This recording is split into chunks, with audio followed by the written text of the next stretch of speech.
بما انك يا استاذ حازم كنت شغال في اماكن كتير لها علاقه بالمراه وقضايا المراه والكلام ده، تمام. فا ايه رايك في حالات الطلاق اللي بتحصل اليومين دول وانتشارها؟ وهل الحالات بتاعه الطلاق بتبدا من ناحيه الستات اكتر ولا من ناحيه الرجاله؟ بص، موضوع الطلاق ده موضوع كبير جدا جدا ومنتشر بطريقه غريبه جدا. الجهاز المركزي للتعبئه والاحصاء بيدينا ارقام واحصائيات اليومين دول في الطلاق غريبه، لدرجه انك تعرف ان في حالات طلاق بتتم في اول 3 سنين جواز، وفي حالات طلاق تانية بتتم في اول سنه. ده في اول 3 شهور.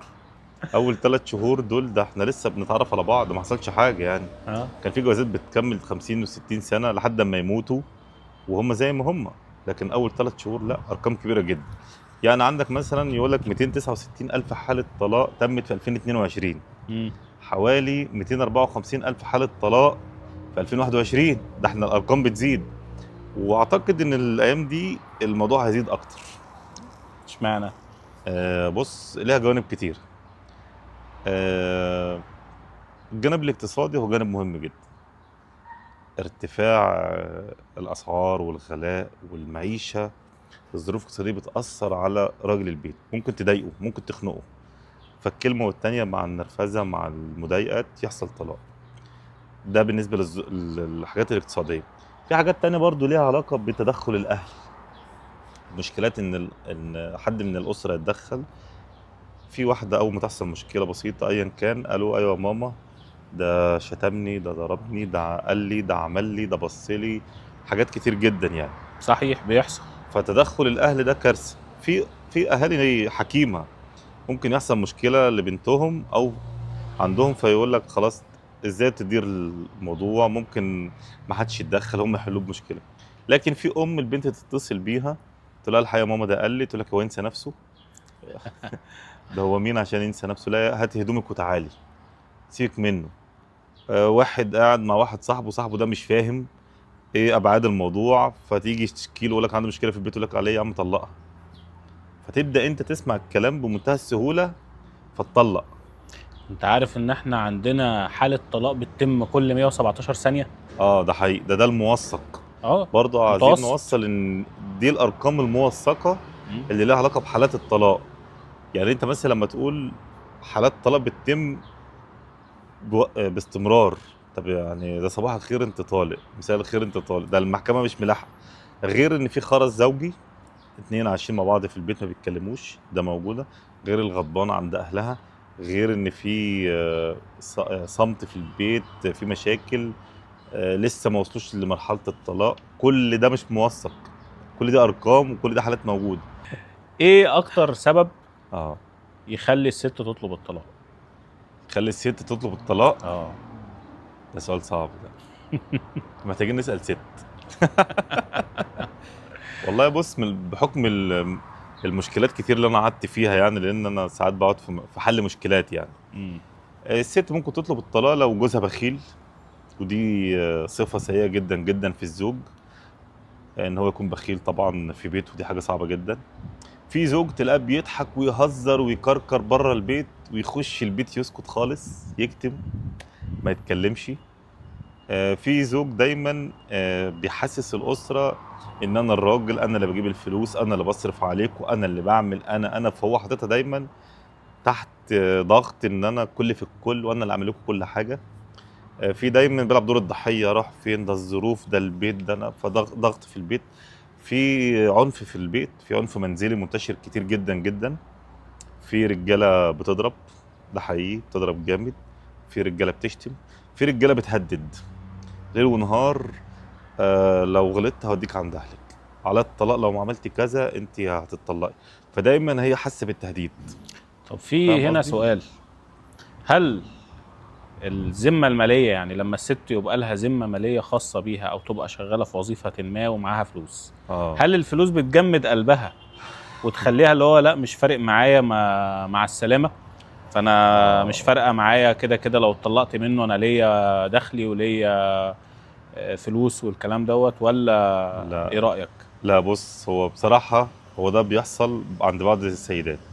في كتير جدا قبل الجواز كان بيتها ماشي كويس، قبل الشغل كان بيتها ماشي كويس جدا، وبعد ما اشتغلت وبقى ليها ذمه ماليه وحست بقى نفسها ان هي خلاص انا مش محتاجاك، انت كنت بتصرف على البيت بس انا دلوقتي زيك، فعلا ممكن تحصل مشاكل. الا اذا كانت هي متعوده ان هي تشتغل، متعوده ان هي تصرف، متعوده ان هي تجيب فلوس، متعوده ان هي يكون لها دخل، فبالتالي دي بتبقى حاجه كويسه. لو هي متعوده ان هي كده كده شغاله قبل الجواز ومعاها فلوسها وبتجيب فلوس وليها دخل كويس، بعد الجواز الموضوع بيكون بالنسبه لها عادي جدا. والله انا شايف ان الست اللي تعمل كده اه بعد ما تشتغل ويبقى معاها فلوس ان دي اصلا يعني دي جعانه. ايوه لان لا. الاصيله واللي متربيه الاصيله صح. اللي متربيه في بيت ابوها شبعانه وما كانتش اصلا محتاجه لحاجه وهم مش مخلينها محتاجه لحاجه، ايوه مش هيفرق معاها. يعني الفلوس صح. بالنسبه لها مش هي دي الحاجه عندك مشاكل في اللي البيت يعني؟ هتخلينا عندك مشاكل قول. مش دي الحاجه اللي هتخليها ان هي لو عندك تحس مشاكل ايه قول ما تخافش. ان انا لا خلاص انا بقى معايا فلوس فانا مش محتاجاها. هي ما كانتش متجوزه كتير البنك كتير المركزي. بصراحه انا اعرف انت شخصيا. ما كنتش متجوزه حد عشان يصرف عليكي ده حقيقي. واول ما خلاص بقى معاكي فلوس فخلاص بقى مع السلامه يلا في داهيه. انا حقيقي اعرف ناس شخصيا بعد ما اشتغلوا انفصلوا، طلقوا حقيقي بسبب موضوع الفلوس. بسبب الفلوس. طب انت رايك الشخصي، انت مع ان الراجل مثلا هو شغال وظيفه ما والست شغاله وظيفه ما، فانت عارف ان الحياه دلوقتي بقت صعبه طبعا ان هو يحط فلوسه على فلوسها علشان المعيشه والبيت والمصاريف والكلام ده، ولا فلوسها هي بتاعتها او بتاعت شغلها دي حاجه خاصه بيها تصرفها مكان ما تصرفها، تمام، سواء هتجيب حاجات ليها هتجيب حاجات لعيالها، لكن الاساسيات بتاعت البيت اكل وشرب ومصاريف والكلام ده دي خاصه بيه هو، ما يعني هي ما تدخلش جزء من فلوسها حتى في الموضوع دوت. ليه ما تدخلش؟ ليه ان شاء الله؟ مش احنا مع بعض وعمالين نقول مشاركه واحنا واحد واحنا مع بعض ومشاركه في كل حاجه، نيجي عند الفلوس لا ده انا ذمه ماليه منفصله وانا لوحدي وانا ماليش دعوه وانت راجل البيت، دلوقتي بقيت راجل البيت ومن شويه ما كنتش راجل. لا احنا الاثنين نبقى مع بعض، نحط فلوسنا مع بعض ونساعد بعض، انا اشيل جزء وانت تشيلوا جزء والحياه مشاركه، مش مشاركه في كل حاجه ونيجي عند الفلوس تقول لك لا اصل انا فلوسي لوحدي. لا ده اللي تعمل كده بصراحه بقى يبقى احنا هنزود نسب الطلاق. لا انا بختلف معاك في القصه دي. انا رايي ان فلوسها هي بتاعت شغلها دي هي حره، حلو، تصرفها تجيب بيها ميك اب، تصرفها تجيب بيها اللي هي عايزاه، تصرف تجيب حاجه للعيال، ما فيش مشكله. انما اساسيات البيت هي ملزمه من الراجل نفسه. علشان كمان بص انا النهارده بما ان انا اللي ماسك المصاريف دي او انا اللي بجيب المصاريف دي، فانا ما اقدرش احاسب غير لو انا اللي ماسك البند ده. انا النهارده بدي قد كذا فهقدر احاسب الحاجه الفلانيه دي جايه ليه، طب الحاجه اللي ملهاش لازمه دي جايه ليه، طب مش جايه ليه. لكن لو الموضوع داخل في بعضه انا مش هقدر احاسبها، لا ما بفلوسي انا جايبها بفلوسي، تمام. لكن لا انا فلوسها هي حره تجيب اللي عايزه تجيبه. فلوس البيت اكل شرب مصاريف البيت مصاريف الاولاد الكلام ده كله دي ملزمه مننا. انت كده نمطت الراجل وحطيته في قالب ان هو المسؤول ان هو يجيب الاكل والشرب ومصاريف. ما هي دي ما هو ده الطبيعي. افرض فيه ايجار، افرض فيه اطفال، افرض فيه دروس، عايزين نحسن معيشتنا برضو الحاجات دي عليه هو، هي مالهاش علاقه عليه. لا هي بص هي بالكتير تشيل مصاريفها هي الشخصيه. يعني انت مثلا يعني ممكن انا ابقى تعبان وطافح الدم في البيت وشايل هم الاسره وهي عمال تخرج وتجيب لي ميك اب، انت ممكن يتشال من عليك مثلا ان هي عايزه لا فلوس يعني علشان عيشه فل يعني نموت احنا الكل. لا انا مش معاك. انا ابويا كان يقول لي دايما لو مراتك ليها طوبه في البيت هده. يعني لو مراتي هتدفع جنيه في اكلنا وشربنا اخد بالك، لا انا مع ان لا انا اكل شرب مصاريف عيال مصاريف بتاع ده عليا علشان اقدر احاسب عليه. الحاجه الفلانيه دي ملهاش لازمه جايه ليه، مش قاعدين نحاسب الحاجه في بعض. لا ازاي مش هتحاسب في بعض؟ ما هو انت النهارده مثلا بص هي بتحط فلوسها على فلوسك، حلو تمام، وجيت انت في البيت لقيتها مثلا جايبه حاجه في البيت من اللي بتتحط في النيش، كتر خير. لا انت هتقدر تتكلم؟ طبعا عادي. لا مش هيتكلم، هتيجي تقول لها تقول لك ما انا جايبها من فلوسي. ما اتكلمش ليه اخرس؟ اتكلم لا انا جايبها من فلوسي. افرض انا لا قدر الله تعبت سبت الشغل، حصل لي ظرف في الشغل وسبته، تمام، بقت هي اللي بتصرف على البيت، تمام، حلو. ايه المشكله؟ انا دلوقتي لا قدر الله تعبان وهي شغاله ما تصرف على البيت عادي. ماشي، ما هو برضه مش هيبقى الى اجل مسمى، يعني مش اللي هو حتى لو هتصرف انا شايف ان ده دين عليك برضو. دين عليك بعد ما ربنا كرمك قمت بالسلامه يعني. ترد لها يا باشا ده عينيا ليها بس هي تصرف. لا لا ده بص يعني هي متجوزه، يعني الست بتتجوز علشان تتدلع في بيتها خلاص. ماشي، طب هي نزلت اختارت ان هي نزلت تشتغل، ماشي مش مشكله تنزل تشتغل. بس في ناس بتدخل، يعني في انا شفت حالات ناس بتروح للواحده في الخطوبه وهم لسه بيتعرفوا، لو انت بتشتغلي بكام علشان لا نحط لا لا، فلوسنا على فلوس ده بعض مادي. ونجيب مش عارفه ايه ونعمل ايه ونسوي ايه يا عم ده واخدها مشروع ده. لا لا، ده حد ده حاجه تانية خالص. انما احنا في البيت شغالين احنا الاثنين، نحط حاجاتنا مع بعض، بيتنا يبقى واحد، يبقى فيه تفاهم. انما ما هي المركب اللي لها رئيسين بتغرق. مين اللي قال لك كده؟ ما في لا. رئيس واحد وغرقت. لا اللي ليها رئيسين، او عموما اغلب الحالات مثلا لما تلاقي 2 شركاء مع بعض حلو. الموضوع بينفض. هو احنا مشاركه لا في كل ما حاجه. هو مشاركه، لا كل واحد بدوره. حلو. فاهمني؟ انت ليك في البيت حاجات واجبات ماشي. المفروض لما تروح البيت تلاقيها عاملاها لك. بص خلاص احنا في نقطه جدليه. لكن مصاريف البيت واكل وشرب ومصاريف عيال والكلام ده كله ده ملزم منك، ده بتاعك مش بتاعها هي.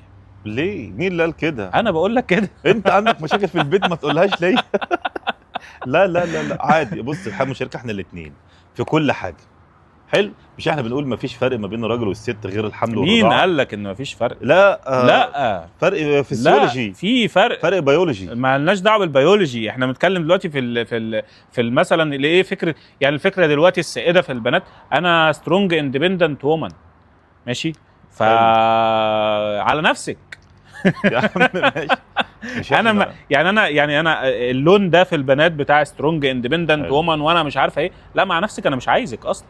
انا مش عايز سترونج اندبندنت وومن، انا عايز واحده انا عايز اروح البيت ارتاح، انا عايز رؤى. انا عايز رؤى في البيت. بص يا استاذ احمد، واضح ان انت عندك مشاكل. طلعها. لا خلي بالك، بص احنا بنقول ان الحياه مشاركه باكج على بعض، انا مش هفصله. احنا الاثنين هنعمل كل حاجه في البيت، دورنا ما يقلش عن بعض. دي يا اما احنا بقى بنحط ادوار اضافيه طيب من عندنا انت كده المجتمع فرضها علينا. انت كده عايز حد يعني شريك معاك بالنص في البيت. ايوه طبعا، امال ايه؟ لا يا حبيبي، كل واحد عليه دور.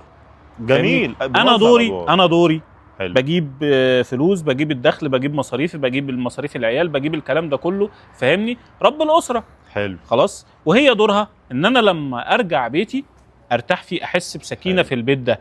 خلاص. ماشي. الاقي مراتي قاعده مستنياني، عيالي مستنيني، جميل. ما اروحش بقى الاقيها هي بقى ايه يعني، لا اصل انا كنت شغاله النهارده، اصل انا كنت عامله، اصل انا مش فاضيه، اصل انا بالنسبه لي لو شغلك هيجي على الكلام اللي انا عايزه ده، ماشي. لا بناقص منه ما تشتغليش.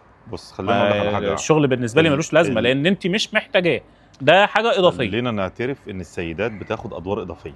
ليه؟ احنا ممكن كرجاله بنشتغل بس، صح، نجيب فلوس. هم اللي بتشتغل منهم، في منهم بيشتغل اضافه الى شغل البيت، اضافه عن مذاكره الاولاد، صح ولا لا؟ ماشي مظبوط. ففي منهم بياخدوا ادوار اضافيه. لو انا قبلت ان مراتي تبقى شغاله، لازم انا اكون شريك في الادوار دي، ده لازم انا اعمله. لو هي مش قادره بقى يحصل تكافؤ ما بين الاثنين، ده قضيه تانية، ده موضوع تاني. لكن انا قبلت انها بتشتغل او هي قبلت انها تشتغل وموافقه، خلاص هي تتحمل الاعباء الزايده، بس انا دوري اساعدها في ده. وصلت؟ دي موضوع جدلي. وانت شفت فيلم بين القصرين؟ لا، بين السيد وامينه. منهم لله هما الاثنين. والله العظيم تعبونا هما الاثنين. طيب السؤال اللي عايز اساله لك بقى، ايه رايك في العناد في مرحله الزواج، سواء راجل او زوجه؟ بص دي حاجه صعبه جدا جدا. اصعب حاجه في البيت العناد من الاثنين، من الزوج او من الزوجه.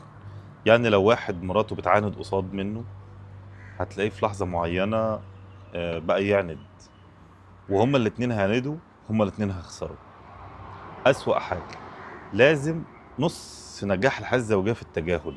خلي بالك، مش على كل كبيره وصغيره هركز، مش على كل كبيره وصغيره هحاسب، مش على كل كبيره وصغيره هعلق.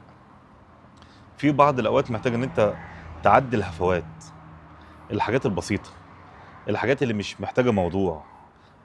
معظم المشكلات اللي انا قعدت في حلها الاقي فعلا الحل تافه، او المشكله بسيطه جدا مش مشكله.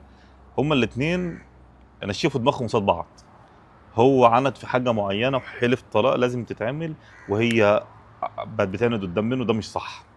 احنا مش في منافسه، احنا في تكامل، احنا في مشاركه. لازم نكون فاهمين ده. لو احنا الاثنين عندنا نفس المفهوم ونفس المعنى هنوصل لبر الامان وحياتنا هتبقى جميله، وده حاجه سهله جدا.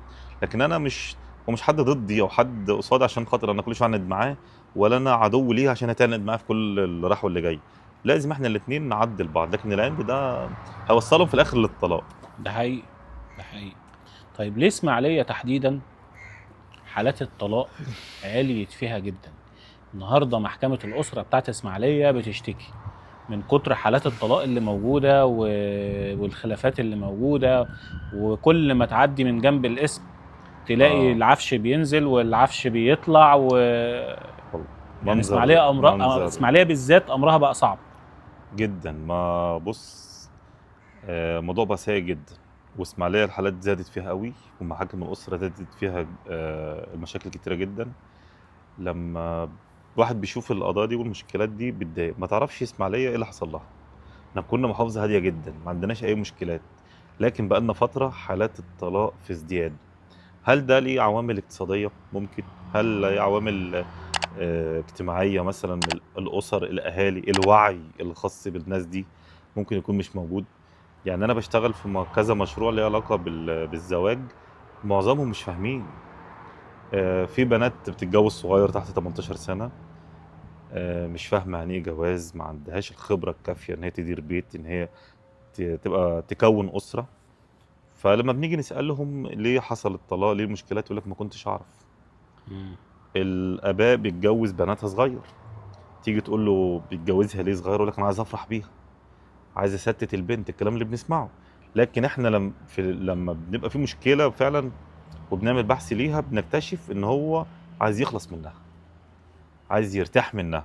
بدليل ان احنا بعد ما بيتجوز، لما تيجي تقول له اخبار العروس، يقول لك الحمد لله هم ونزاح. اول كلمه يقولها صح هم ونزاح. اذا هي كانت هم عليك بقى من وجهه نظرك. لما نيجي نقول له انت جوزتها ليه، يقول لك انا عايز افرح بيها. تقول له يا عم كان ممكن تطلعها رحله، انت عارف ان هدية. شباب اسماعيليه او الشباب عموما حاليا في الوقت الحالي بقت اصلا فكره الجواز بالنسبه له مستبعده. ده حقيقي. وما بقى خايف يعني حقيقي. كان زمان مثلا البنت تقول لك ايه والله انا خايفه من الجواز. حاليا الشباب بقت خايفه من الجواز من كتر الحالات اللي بيشوفوها، من كتر حالات الطلاق ومن كتر المشاكل. وبعدين كمان القوانين الجديده اللي اتعملت هي حرفيا بقت بتطلعه من الجوازه ملط. بيطلع من الجوازه يعني شكرا، خسران كل حاجه، خسران كل اللي شقي في سنين عشان يعمله. صح. تمام. طب انا مثلا هنعتبر ان انت اتجوزت واحده هي نفسها مش هي اللي مش كويسه، لان البنات بقى عندها معتقد دلوقتي. انت عارف طبعا الجروبات بتاعت البنات مع بعض، واحنا لينا في الجروبات دي جواسيس، مخبرين وجواسيس بيوصلوا لنا. ايوه. بقى في مفهوم عند البنات ان انا اخد لقب مطلقه احسن ما اخد لقب عانس. اخد لقب مطلقه ومعايا الفرش بتاعي ومعايا الحاجه اللي انا هاخدها منه دي هبيعها وهجيب لي عربيه واعيش حياتي تمام التمام، واسمي ايه؟ اتجوزت وكان وحش واتطلقت. لكن ما اخدش لقب ايه ده انا عانس وما جاليش حد ومحدش عبرني وما اتجوزنيش. فده اصلا بقى كونسبت بقى موجود عند البنات. يعني البنات يعني الجروبات اللي متابع الجروبات بتاعت البنات هيلاقي ان تفكير البنات نفسه بقى كده، بقوا بيفكروا في الحته دي. وخلاص احنا لا انا اخد انا يتقال لي مطلقه مش مشكله بس ما يتقاليش عانس. صح. والشباب نفسه، الشباب كان الاول يجي يتجوز يقول لك انا عايز اتجوز عشان اكمل نص ديني، عشان اكون اسره، عشان اعمل حاجه كويسه، عشان ابقى متقدم في حياتي. انما دلوقتي بقى معظم الشباب بقى اخد ترند ان هو ايه، بيفتخر هو مش متجوز او هو مش عايز يتجوز، يقول لك انا اشغل دماغي ليه. وحتى اللي يعني بياخد الخطوه ويتجوز يقول لك انا مش عايز اخلف عشان لو حصل حاجه ما يبقاش ما بيني يعني برضه حاطط حاطط الاختيار الاسوأ. بالظبط. لا ما هو ده من ايه؟ ما هو من كتر اللي بنشوفه. السوشيال ميديا النهارده مش مخليه انت خلاص الدنيا كلها بقت مفتوحه قدامك، بتشوف كم من المشاكل. انا بشوف مشاكل عجيبه، انا بشوف حاجات في السوشيال ميديا غريبه والله. يعني اللي هو انتوا اتطلقتوا عشان دي، انتوا اتطلقتوا عشان انتوا هديتوا حياه علشان خاطر المشكله دي. هتصدق ان في جوازات اتفركشت بعد الفرش قبل الفرح. يعني فرشوا الشقه، حصلت مشكله شالوا الفرش تاني، والفرح كان بعد يومين 3. حصل واتحقق. حصل وعشان مشكلات بسيطه جدا.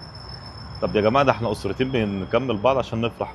فهو دلوقتي الشباب فعلا بقى في منه فرحان ان هو ايه اتجوز ليه. طبعا غير التكلفه. التكلفه الاقتصاديه طبعا دلوقتي طبعا. بقى موضوع كبير جدا جدا صعب. يعني ممكن تلاقي واحد واخد قرض عشان يجيب حاجات السباكه، عشان يجيب حاجات النقاشه. الغلا وارتفاع الاسعار ده برضو مصيبه. بيوصل. انا دلوقتي عايز انا اتكلم بصراحه. انا راجل عايز اتجوز دلوقتي.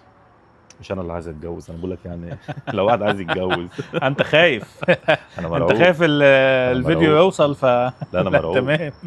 لو واحد عايز يتجوز دلوقتي محتاج يبني شقه بكام، شطب شقه بكام، يجيب فرح بكام، صح ولا لا؟ تجهيز بكام، العروسه تجهز بكام، ده وكل طقم بكام. لا غلا جامد.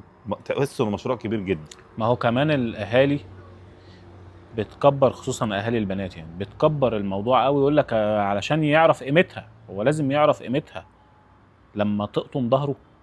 ما هو يعرف قيمتها. هو لو بني ادم كويس فخلاص هو اكيد هيعرف قيمتها. ما انت طبعا. لو جالها ساري عربي مش هتقول علشان يعرف قيمتها. هو مش فارق معاه. ما ممكن صح. يدفع لك بدل المليون 3 و4. ده حقيقي. وساعة ما يجي يرميها هيرميها برضه. صح. مش صح. مش هيبقى ليها قيمة عنده. والله يعني العظيم احنا ثروه قوميه بس هم مش مقدرين، خلي بالك. طيب شوف انت بقى اللي احنا بنتكلم فيه، والجواز والطلاق والمشاكل دي كلها. في حد هو اللي للأسف بيشيل القرف والعبث ده كله فوق دماغه في النهاية. وبيطلع بني آدم مش سوي للمجتمع. هو الطفل. وانت بما انك اتعاملت في إدارة الحالة مع أطفال كتير فأكيد مريت بحاجات، يعني حالات ما يعلم بها الا ربنا. بحاجات ايه رأيك بقى في بص، واحكي لنا عن حالات من اللي انت مريت بيها. بص، هو أصعب جزء في اللي احنا قلناه اللي هو اللي جاي ده بتاع الطفل بقى. الأطفال هم الضحايا بمعنى الكلمة في كل المشكلات دي. هم الخاسر الأول والأخير. زوج انفصل عن مراته، حصلت مشكلات ما بينهم، في طفل في النص. الطفل ده بيتدمر حرفيا نفسيا. رقم 1 بيتدمر، لأن طبعا الطفل لازم من المصلحة الفضلى للطفل إنه يكون موجود مع الأب والأم، إنه يكون موجود في أسرة هادية ومريحة نفسيا. أكيد. لما الاتنين بيسيبوا بعض الطفل بيتشتت بقى. أنا هنا ولا هنا، وده طبعا مشكلات العنف اللي بيشوفه وهكذا. الطفل نفسيا بيتدمر. بنخش في مشاكل تانية لها علاقة بالدراسة. طب هو هيدرس في المدرسة دي؟ لا هندرس في المدرسة دي. لا طب أنا مع الأب؟ لا أنا مع الأم. فالطفل بيتشتت. طب أنا هعيش فين؟ أعيش هنا شوية ولا أعيش هنا شوية؟ وده يعمل مشاكل عشان عايز الطفل معاه، ودي تعمل مشكلات عايز الطفل معاه. واحيانا الاب يتجوز والام يتجوزوا ويعيش دي مع ام الام. انا اقول لك على حلقه فاكرها كويس جدا. انا كنت قاعد في مكتبي، جت ام معاها ابنها بشنطه هدوم، فجت قالت لي خد الطفل ده انا مش عايزاه. الام مش عايزاه ليه؟ قالت والله انا كنت متجوزه باباه وانفصلنا، وانا متجوزه واحد تاني والتاني مش عايزه. فانا قعدنا حوالي 2-3 ساعات نقنع الام ان هي تاخد ابنها. ده 2-3 ساعات تستوعب هي بتقول ايه اصلا. بص الصدمه. احنا شكينا ام بترمي ابنها بشنطه هدومه علشان بهدوم ده جايباه. يلا يا بابا عشان جوزها اللي هو يبقى جوز ام الولد مش عايزه. طب قالت طب انا اعمل ايه؟ انا عايز اتجوز وهو رافض، وهي متجوزه وراجل رافض. طب ده ابنك، ده طفل. فكانت صدمه بالنسبه لي. تخيل انت بقى شعور الطفل نفسه ومامته واخداه، ماما مش عايزاني وبابا رماني، فانا فانا فين دلوقتي؟ المفروض بقى الطفل ده يطلع ايه في الاخر؟ يطلع عالم مثلا؟ لا مستحيل. ده نفسيا وده يعتبر يعني جزء بسيط من دي الحاله اللي قدام من المشاكل يعني. لا دي حاله واحده. احنا كان معانا حالات كتير جدا سيئه كتيره جدا زي كده بقى. وبتشوف الاطفال في محاكم الاسره متدمره. بتشوفهم اكتر في جلسات الرؤيه. لما بيحصل انفصال ويكونوا موجودين في مكان فيه رؤيه والطفل موجود، الطفل طبعا متدمر. مش عارف يعمل ايه. هو كل همه يعيش في بيت سوي نفسيا عشان هو يبقى سوي نفسيا. فالاطفال هم ضحايا الكبار في القضيه دي، ودول اكتر ناس هم بيدفعوا الثمن. بما ان انت شغال اصلا الموضوع ده والملف ده وشغال على التوعيه، فتحب تقول ايه، او ايه الحاجات اللي ممكن تنصح بيها الشباب والبنات المقبلين على الزواج، اللي هي مش هتمنع ولكن ممكن تقلل بشكل كبير جدا ان يحصل مشاكل بعد الجواز تؤدي الى الايه، الانفصال او الطلاق في النهايه؟ احنا حلو جدا السؤال ده. قبل الجواز المفروض نسال نفسنا سؤال: هو احنا بنتجوز ليه؟ يعني انا دلوقتي عايز اتجوز ليه؟ البنت اللي هتتجوز تسال نفسها انا هتجوز ليه، وتشوف اجابه السؤال ده. احنا لما بنسال الشباب المقبل على الزواج، يعني مثلا ايه الصفات او المزايا اللي انت عايزها في شريك حياتك، كله يقول لك ان هو يعرف ربنا، ان هو يكون بيصلي، ان هو يكون بيبر اهله، كلام كده كلام جميل جدا، ده اللي هم بيقولوه. لكن في الواقع لما بتيجي بقى فعلا وقت الارتباط، يعني مره واحد قال لي انا اتقدم لبنت عريس، فقلت له مبروك كويس والله، ده يعني اخلاقه ايه؟ قال لي والله ده عنده شقه ما شاء الله عليها جميله جدا. قلت له كويس ربنا يبارك لك فيها. طيب طبيعه شخصيته، هل هادي، هل محترم، هل خلوق؟ والله لا الحمد لله كويس جدا، عنده عربيه موديل حديث. فوقت الاختيار بجد بيقول حاجات غير اللي هم بيتمنوها. هو بيختار حد مين اللي هيشيل مشروع. بالظبط. انا عايز مشروع رابح، مش عايز شخص سوي. لا. فهم لازم يجاوبوا على السؤال ده: انت بتتجوز ليه؟ بتتجوز عشان تكون اسره، اسره سويه نفسيا، تبني بيت صحي، بيت اطفال ينشأوا فيه بطريقه صحيحه. نصيحتي لهم طبعا ان هم يسالوا نفسهم انا عايز اتجوز ليه، وبناء عليه اقرر. لكن الجواز علشان خاطر دي عندها ورث، ودي تتجوز بنت ابن عمها، والجواز بمصلحه، كل ده بيؤدي في الاخر الى فشل العلاقه الزوجيه. اللي بيتجوز عشان خاطر اي حاجه مشروطه، مصلحه، ارض، حاجه معينه، ده بيفشل. فانا لازم اتجوز علشان خاطر اكون اسره سويه وصحيحه نفسيا، علشان الاطفال بعد كده تنشئ في مكان امن وكويس، ونقرر ونشوف والله احنا تمام خلاص بنتجوز، الموضوع فيه مشاكل ما نتجوزش. ياخد القرد على ماله، أيوة. بكره يروح المال ويفضل القرد ايه على حاله. ربنا يستر. احنا والله بص بنتمنى ان البيوت كلها تبقى هاديه وفيها سكينه. طبعا كلنا معظم بيوتنا فيها مشاكل، بس الناس مفيش بيت بعد الجواز ما بيبقاش فيه مشاكل. ده دي حاجه لو حد قال لي انا بعد الجواز لا احنا ما حصلش، ده مستحيل. ولكن في مشاكل كويس بتنتهي بالطلاق، وفي مشاكل بتحل مشاكل جوه الجواز. طبعا يعني انت مشكله فقعدنا فتفهمنا، طب انت ايه مزعلك، طب انت ايه مزعلك، طب خلاص ما انا يعني اعدل من نفسي، وهي طب خلاص انا كمان هعدل من نفسي، فايه بس خلاص انت حليت مشكله، هي مشكله بس حلت مشكله. ده حقيقي. والمشكلات حاجه صحيه في البيوت، واحنا بنقول ده هيولع والحالات الطلاق عماله تزيد، ومين اللي عليه ايه، الموضوع هيولع ويكبر. كل واحد عنده مشكله هيطلعها. ما انا اللي بتشتم في الاخر. مفيش فرق ما بين الراجل والست غير الحمل والرضاعه، ومع تقدم الصين ما نعرفش اللي ممكن يحصل. في توقع نفسك في مشاكل. لا والله بجد، لا والله احنا الاثنين واحد. ما ماشي، ما انت مره ساره سمير انت مره تتشتم وانا مره اتشتم. ساره سمير بترفع كمال اجسام، انا مش قادر اشيل الكرسي عادي. الكلبه دي تحت 18 سنه، مراته والله والله على طول ماشيين مع بعض هم الاثنين. ربنا يخلي والله. ادي اسره سويه نفسيا، ادي اسره سعيده.